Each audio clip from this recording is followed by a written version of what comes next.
اعوذ باللہ من الشیطان الرجیم بسم اللہ الرحمن الرحیم تنزل الملائکۃ والروح فیہا بإذن ربہم من کل امر سلام ہی حتی مطلع الفجر۔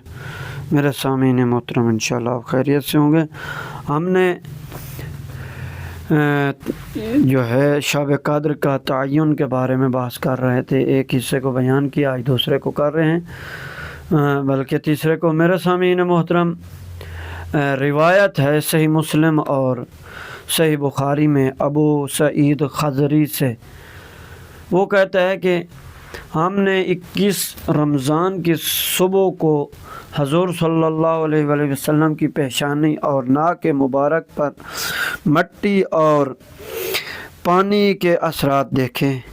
صحیح مسلم اور بہقاقی میں ہے کہ عبداللہ ابن انیس سے شب قدر کے بارے میں پوچھا گیا تو انہوں نے کہا کہ میں نے رسول صلی اللہ علیہ وآلہ وسلم سے سنا ہے کہ تمسوہا اللیلۃ واللیلۃ وتلک اللیلۃ لیلۃ ثلاث وعشرین، کہ شب قدر کو رات میں تلاش کرو، وہ رات 22-23 کی رات ہے۔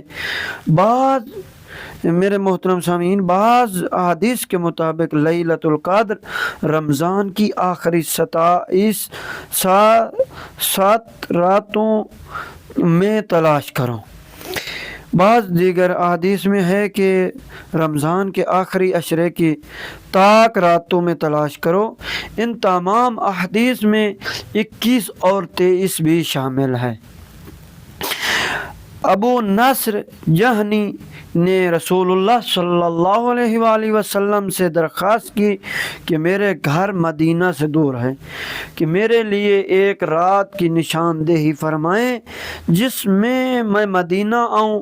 رسول صلی اللہ علیہ وآلہ وسلم نے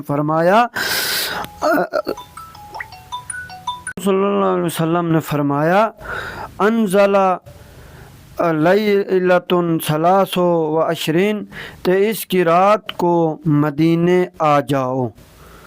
تو یہ میرے سامعین محترم، انشاءاللہ اس سے آگے ملاحظہ یہ ہے کہ سنن بہقائی موطا الدر منصور اور ملا یحضر الفقیہ میں 23 کی رات کے بارے میں زیادہ تاکید کی گئی ہے، یعنی مشہور ہے لیلۃ الجہنی سے مراد۔